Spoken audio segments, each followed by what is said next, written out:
Magandang araw sa ating lahat, brothers and sisters in Christ. Hindi ako makaka-live sa Facebook kasi naka-restrict pala yung Facebook ko, kaya hindi ko magawang mag-live. Tsaka na pag okay na yung Facebook ko, so dito muna tayo sa video. Gusto kong i-share yung mga pinapakita ni Lord, dahil ang sabi nga niya is ito na yung time na i-deliver mo ang mga messages ko. So bago yan, manalangin muna tayo. Heavenly Father, I thank you for the gift of vision. I thank you for the trust you place in ordinary people like me to carry your messages to the nations. As I open my mouth right now, I ask that you fill my words, direct my speech, and every word that leaves my lips is aligned with what you want communicated. Let this message reach the people in my country, Philippines, and in Hong Kong, to warn, to prepare, and to restart their life with you. Let everyone who watch this be transformed in the name of Jesus. Lord, I thank you for your guidance and everything. We give you glory, we give you honor. In Jesus' mighty name, Amen. Hallelujah. Praise the Lord. So, bago ko i-deliver ang messages ni God, habang ako nagme-meditate, pinakita itong verse na to na kailangan ko munang i-share sa inyo bago ko i-deliver ang vision. So, dito sa Matthew chapter 24 verse 4 to 8. Sabi dito, hindi pala, hanggang 14. Basahin ko na lang hanggang doon para maliwanag sa atin, kasi kapag 4 to 8 lang is parang kulang. So, mas magandang basahin na lang natin lahat. Kasi ito yung nangyayari sa kasalukuyan, sa end times. Ang sabi ni Jesus dito, sumagot si Jesus, mag-iingat kayo upang hindi kayo maliligaw ni numan. Maraming paparito sa pangalan ko at magpapanggap na sila ang Kristo, at marami silang maililigaw. Makakarinig kayo ng mga labanan at mga makakabalita ng mga digmaan sa iba't ibang dako. Ngunit huwag kayong mababahala, dahil talagang mangyayari ang mga iyon, bagamat hindi pa iyon ang katapusan ng mundo. So ito na nagsimula na yung digmaan, di ba, sa US, sa Iran at saka sa UAE. So maglalaban-laban ang mga bansa at gayon din ang mga kaharian. Magkakaroon ng taggutom at lindol sa maraming lugar. So ito yung mga pinapakita ni Lord sa akin. Kadalasan nakikita ko is taggutom. Talagang mangyayari ito. Magsisimula nitong 2026 sa Pilipinas. At hindi naman masyado dito sa Hong Kong kasi maraming pinagkukunan ng mga pagkain dito. So Pilipinas talagang siya, kasi maraming mga kalamidad ang darating nitong 2026. Mga baha, tapos pagkatapos ng tag-ulan, tag-tuyot, yung mga tubig, magiging ano na siya. So, kulang sa pang ano ng mga magsasaka. Tuloy natin sa verse 8. Ang lahat ng mga ito'y pasimula pa lamang ng mga paghirap na tulad sa isang babaeng nanganganak. So, nagsisimula pa lang tayo. How much more? How much more sa darating pang taon? Pagdating ng giyera. Kasi may mangyayaring giyera. May mangyayaring giyera. And in less than 3 years, mangyayari. Buong mundo. May mga ibang bansa na hindi kasama sa digmaan, pero mangyayari ito sa atin, Pilipinas, buong Asia maaapektuhan.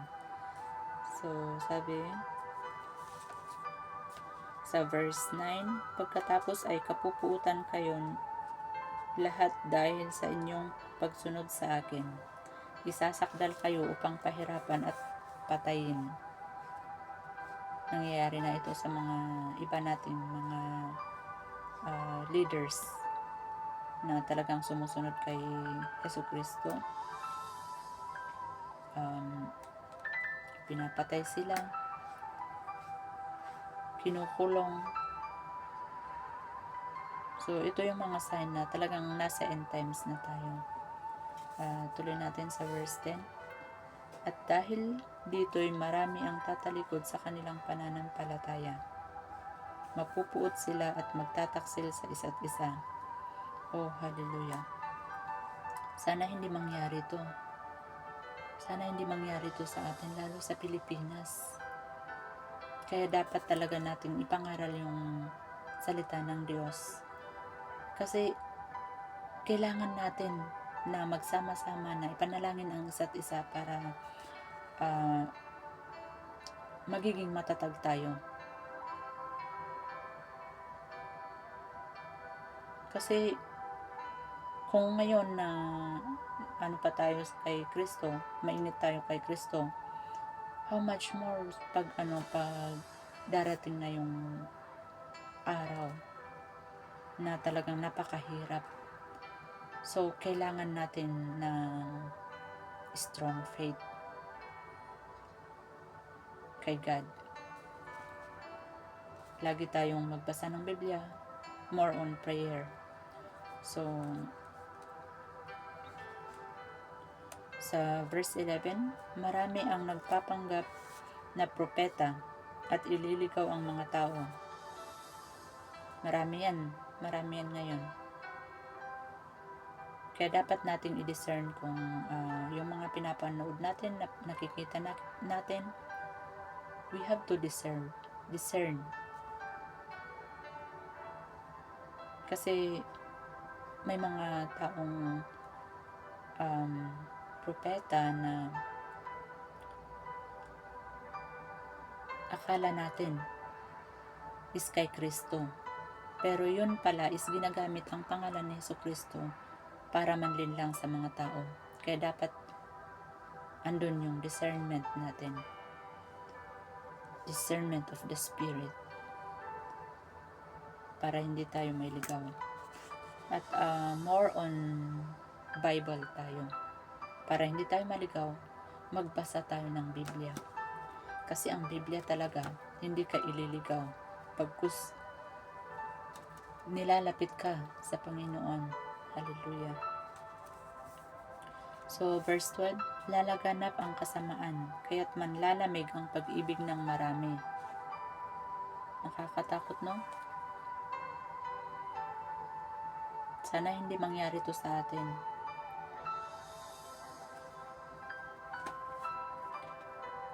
Tuloy natin. Ngunit ang mananatiling tapat hanggang wakas, ang siyang maliligtas. Praise God. Ipapangaral sa buong sanlibutan ang magandang balitang ito tungkol sa kaharian ng Diyos upang magsilbing patutuo sa lahat ng mga bansa at sa kadarating ang wakas. Oh, hallelujah. Glory to God. So, dapat nakakapit tayo kay Lord. Dapat, huwag nating kaligtaang manalangin sa Kanya. Kasi kung palabasa tayo ng Biblia, dalangin tayo, paladasal, hindi tayo pababayaan ni Lord. I-guide niya tayo sa gagawin natin, ilalayo niya tayo sa kapahamakan. So, ito may mga binigay si Lord na dapat nating paghandaan para hindi tayo mapahamak, para hindi tayo magutom, para hindi tayo mawala sa mundo. So, ang pinapakitang to is hindi para takutin ang mga tao. Pagkus ay inilalayo, pinoprotektahan. Kaya ginagawa sa pinapakita para isiwalat ang kanyang mensahe na may darating na ganito, ganyan.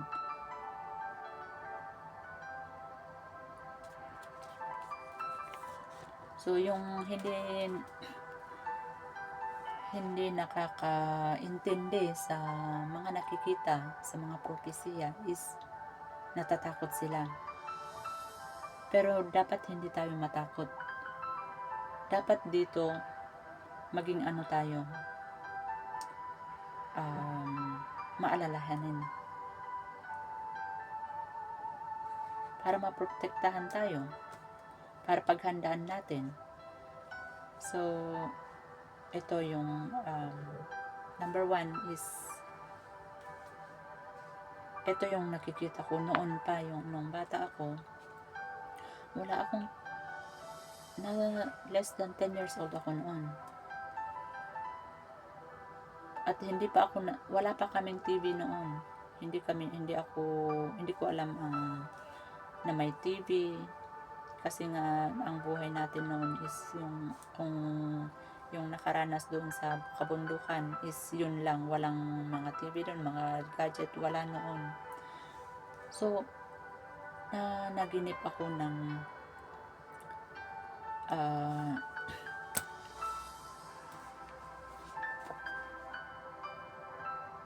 digmaan na maraming Armed Force airplane ba yun? Basta yung pandigmaang mga eroplano, at saka yung UFO. Wait lang, ipapakita ko sa inyo kung ano yung UFO.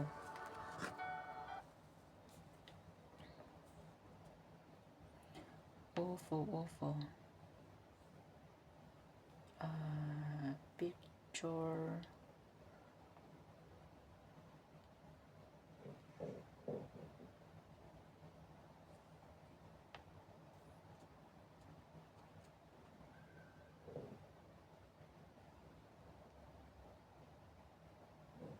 Wait lang. Ito. Yan. Lagi kong nakikita ang mga yan. Maraming nakikita na ganyan. Pagkatapos ng digmaan, lalabas yung mga ito. So, hindi ko alam yan noon. Hindi ko alam.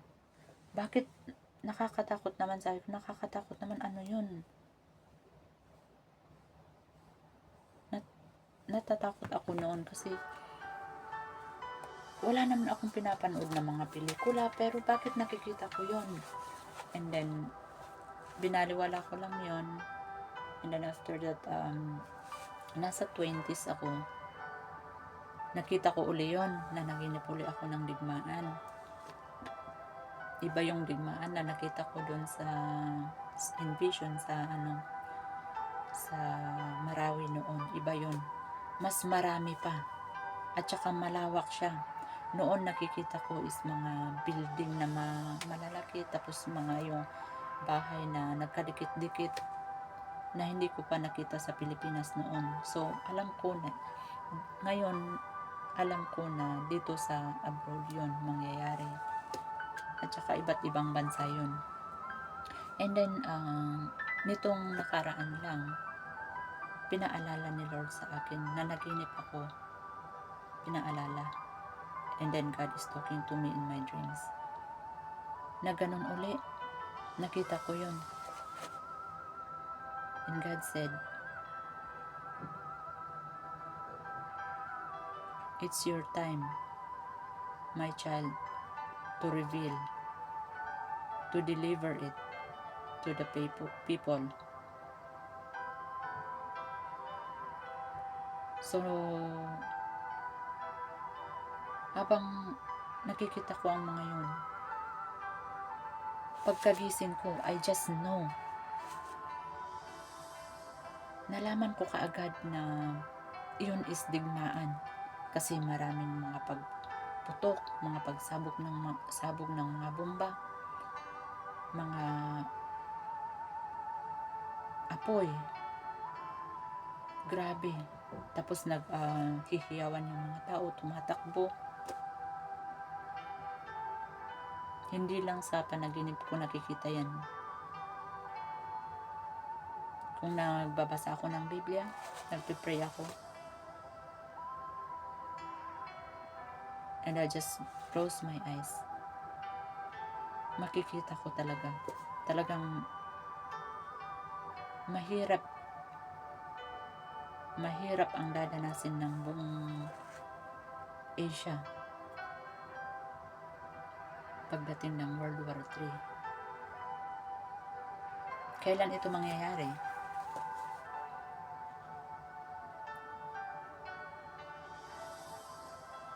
I asked God, kailan mangyayari? And He replied, malapit na. Malapit na. Kasi ilang beses ko siyang nakikita. So it means malapit na talaga. And God wants me to deliver para maghanda tayo. Kasi kapag darating ito,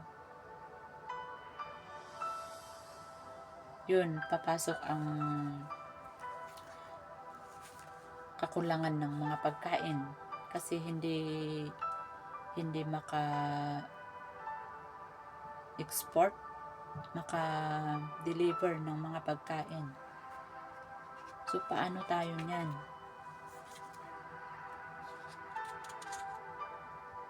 Sabi ni Lord, paghandaan natin pagkain, ano pa? Dapat nating ihanda ang buhay natin. Kauna-unahan, dapat ihanda natin ang sarili natin. Magbalik loob tayo sa Panginoong Hesus. Siya lamang ang tagapagligtas. Basahin natin sa Book of John. Mababasa dyan. How many times na sinabi ni Jesus na siya ang daan. John 14:6.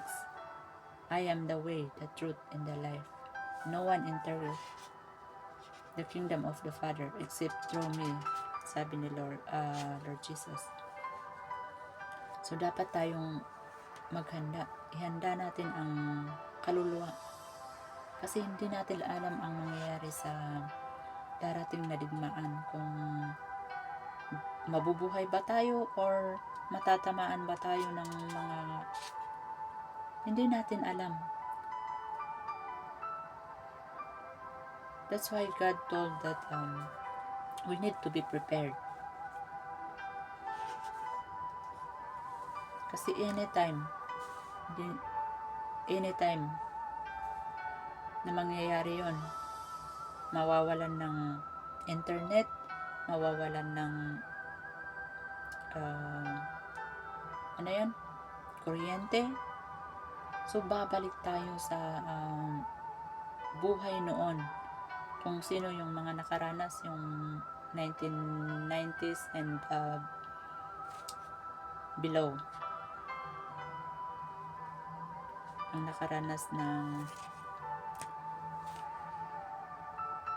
kahirapan ng buhay, yung walang kuryente, walang television, walang gadgets.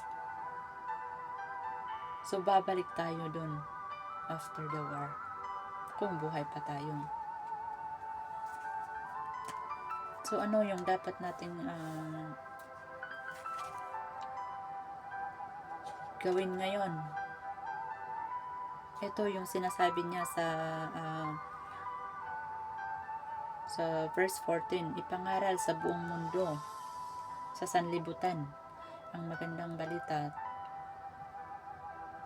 tungkol sa kaharian ng Diyos.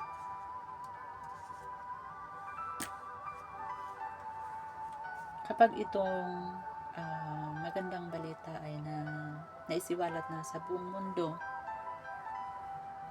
dito na magtatapos ng mundo.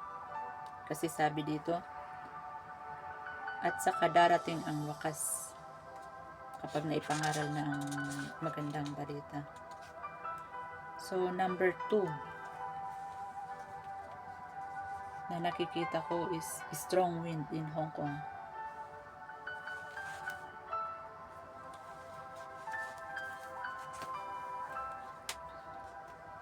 Na naginip ako ng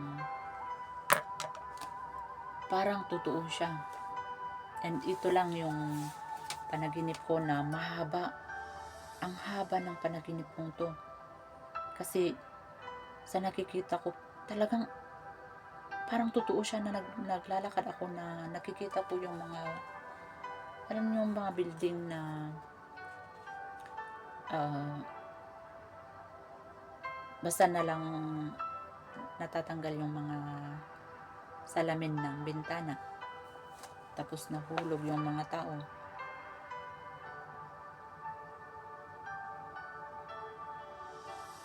Hindi naman sa yung nakikita ko is hindi naman siya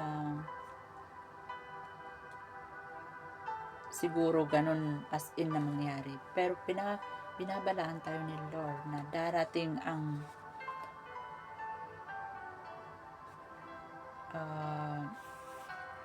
strong wind.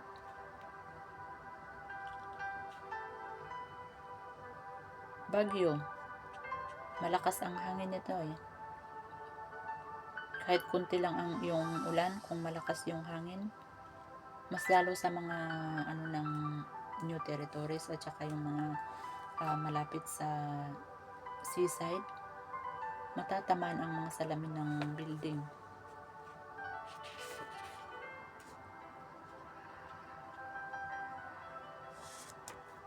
And a strong rain that causes flood, same in part of Philippines. Flood. May typhoon din na darating sa Pilipinas. Kadalasan laging nagbabagyo. Pero sa mga is lumalala. Mas dumadami yung mga bagyo. And kahit konting ulan lang, baha agad. So, paano ba natin maiiwasan yung mga flood? Linisin natin yung mga kanal ng mga bahay natin, yung mga sa kalsada. Dapat yung mga opisyalis ng barangay, magsasagawa sila ng kahit twice a month man lang na linisin yung mga drainage ng sa kalsada. Pero hindi natin maiwasan to. Sabi ni Lord, hindi natin maiwasan kahit linisin ang mga yan.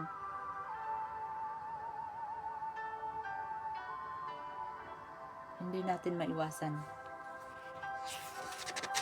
Paano natin maiwasan to? Keep praying.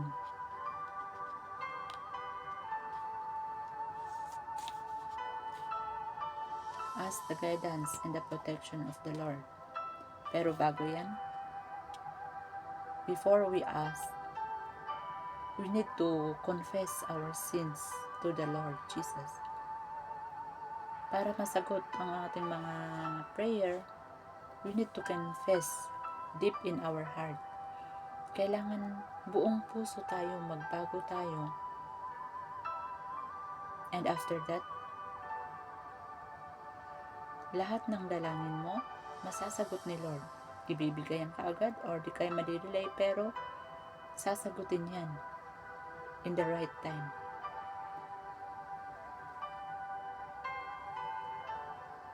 Number 3, insects that attack crops like vegetables, rice.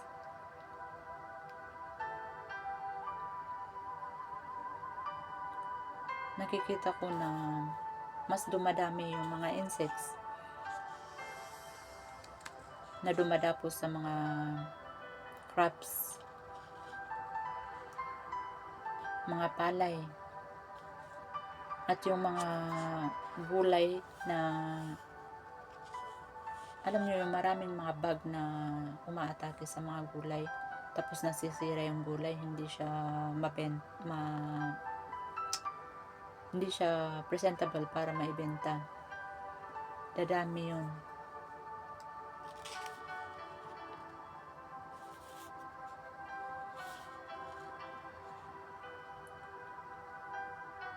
And the Lord reminds that kapag nagtanim tayo, i-pray din natin. Habang ginagawa natin nagtatanim, we pray that the Lord will bless that and ilayo sa mga insekto. Kasi kahit anong hilingin mo kay Lord, He will do it for you. Praise God. So, eto, famine. Shortage of food.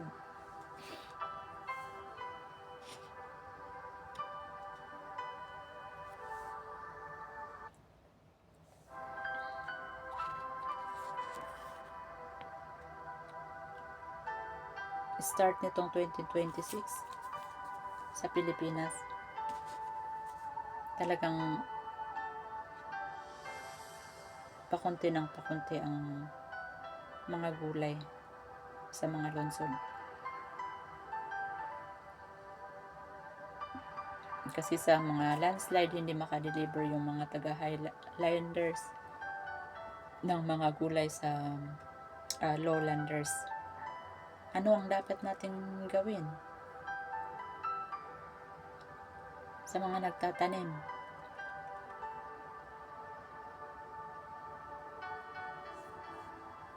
Paano natin masolusyonan? Magtanim tayo ng mga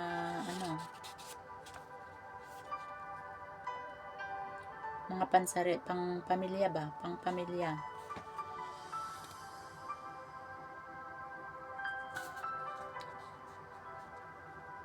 Huwag na natin isipin yung pangbenta. Ang mahalaga yung kainin ng buong pamilya. Kung may may pagkain, kanin, rice,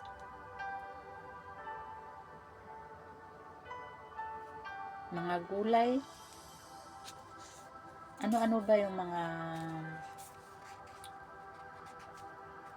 pagkain na hindi madaling masira.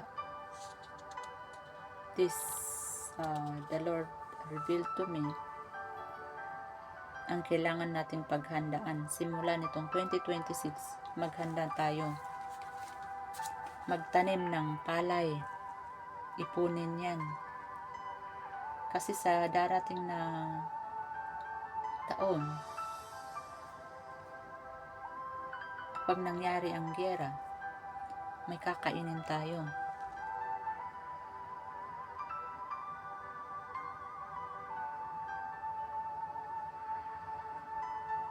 Pangalawa, yung mga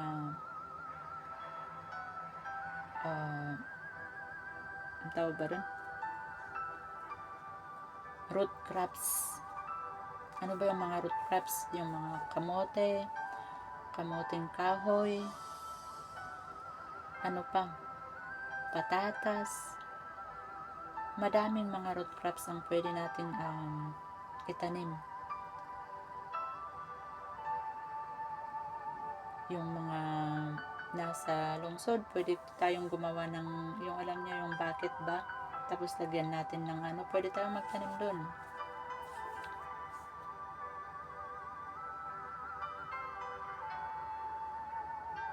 Yung, ang tawag ba dito, yung ano,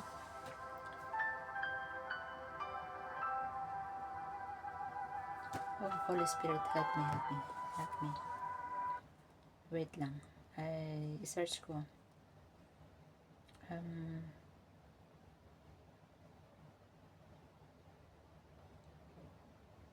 Mga beans.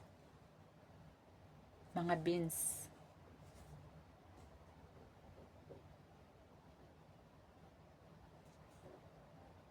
Munggo bean.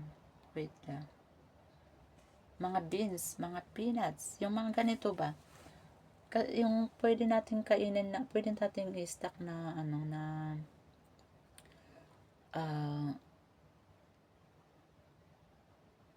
may stock ng matagal. Tapos yun ang kakainin pag walang ulam. Ito yung mga ano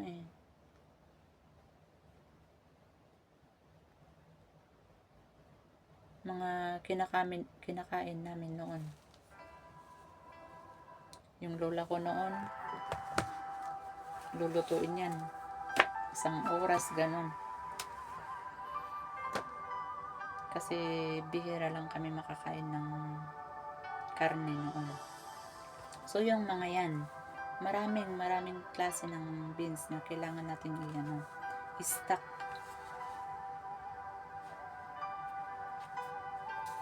Yan. Tapos asin, pangatlo, asin. Dapat may stock tayo, maraming asin. Kasi sa susunod, mauubusan tayo ng mga walang magdi-deliver, walang mabibilhan ng asin pagdating ng panahon. So dapat nakaano tayo nitong 2027. May stock na tayong asin, mantika. Pero kung hindi naman ano yung mantika sa inyo, pwedeng wala yun. Basta ang asin is mahalaga. Kasi ang asin, nagbibigay din yan ng iodine sa ating katawan. Nagpapalakas sa ating katawan.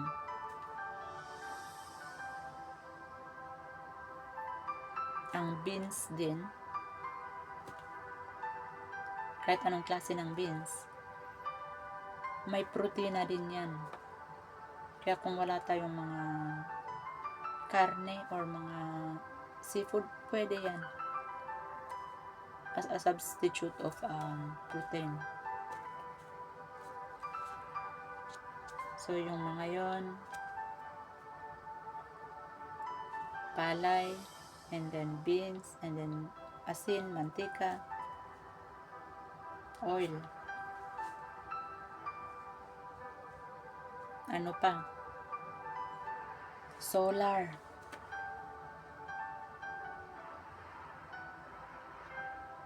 Dapat may extra tayong solar. Kasi pag brown out, need natin ng ilaw, di ba?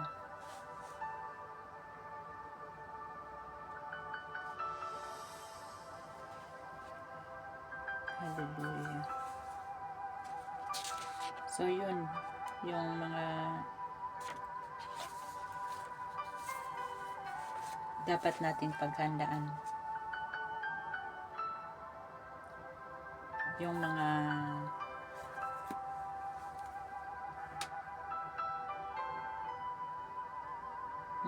walang taniman, mamili na tayo ng mga kakailanganin natin to stock up.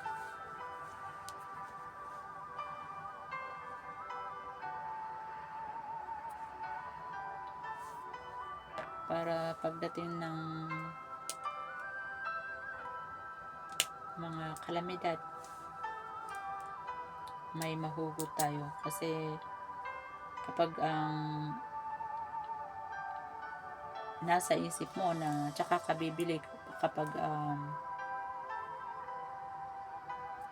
may kalamidad na, paano yan? Mauubusan ng stocks ang mga supermarket, mga markets. At saka ito pa,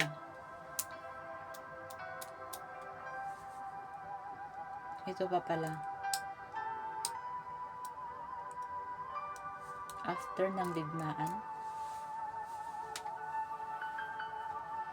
for how many, hindi ko alam, hindi ko sure kung kailan, basta darating yung sinasabi nilang 666 mark of the beast.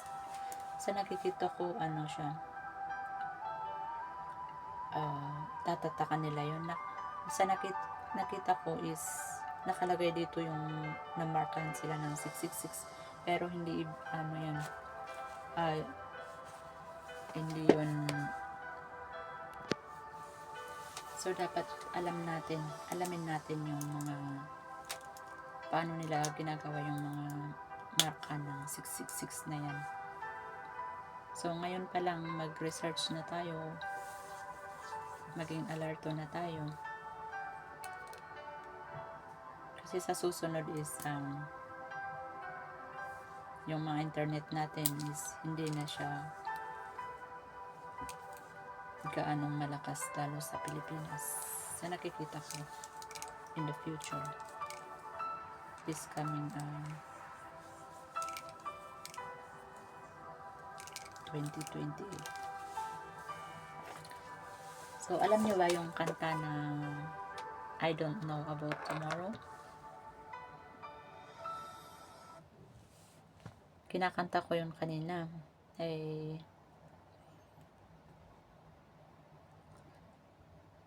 Ito yung kanta na I Don't Know About Tomorrow.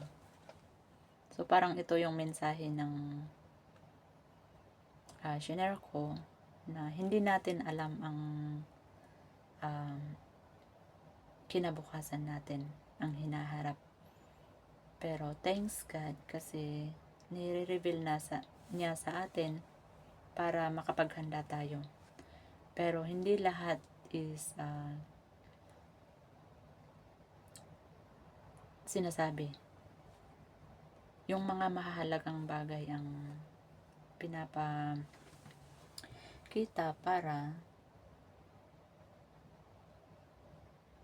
maging handa tayo. Sa mga hindi naniniwala sa mga propesiya,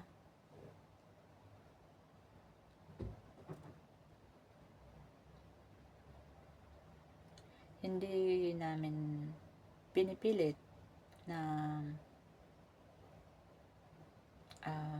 maniwala. Pero kailangan namin i-deliver to para sa mga may takot sa Diyos, para sa mga naniniwala kay Jesus. Kasi kung naniniwala tayo, maliligtas tayo. Pero kung hindi tayo naniniwala, mapapahamak tayo. So better just listen. So share ko yung kanta. Kakanta muna ako ng saglit. Kahit pangit yung boses, try ko. Paano ba yan?